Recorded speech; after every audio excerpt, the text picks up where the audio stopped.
أردتم أن تكونوا شامة بين الورى فاقتفوا آثار جيل للمعالي سطرا. إن أردتم أن تكونوا شامة بين الورى فاقتفوا آثار جيل للمعالي سطرا. جيل زيد وأسيد ومعاذ والبراء. صحابی رسول ابو بکر صدیق رضی اللہ عنہ ایسی مبارک ہستی تھی جنہوں نے زمانے جاہلیت میں بھی کبھی بتوں کا سجدہ نہیں کیا تھا، جنہوں نے زمانے جاہلیت میں کبھی شراب نہیں پیا تھا، جنہوں نے زمانے جاہلیت میں وہ اعلیٰ اور اخلاق اور کردار کو اپنایا تھا جن کی بنا پر میرے بھائیوں پورے مکہ والے آپ کا احترام کرتے تھے اور آپ سے محبت کرتے تھے۔ ابو بکر صدیق رضی اللہ تعالیٰ عنہ نے ہر موڑ پر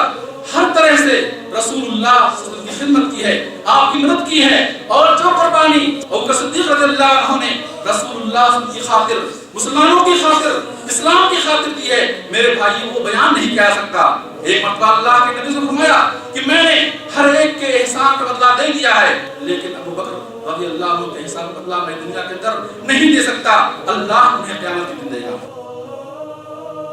هم نجوم في الدياجي وعلى الباغي رجوم، هم بدور قد تجلت لا تواريها الغيوم.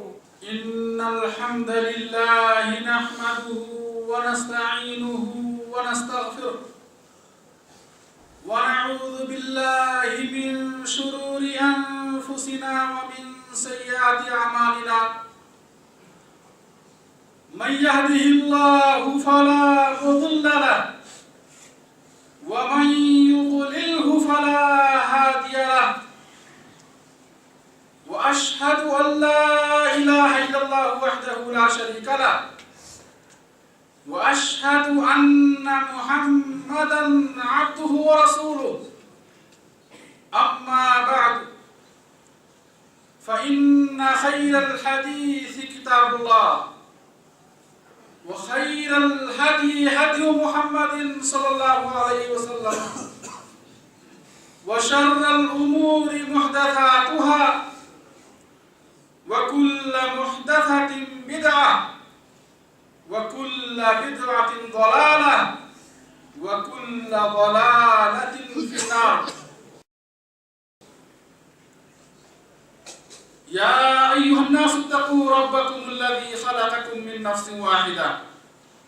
وخلق منها زوجها وبث منهما رجالا كثيرا ونساء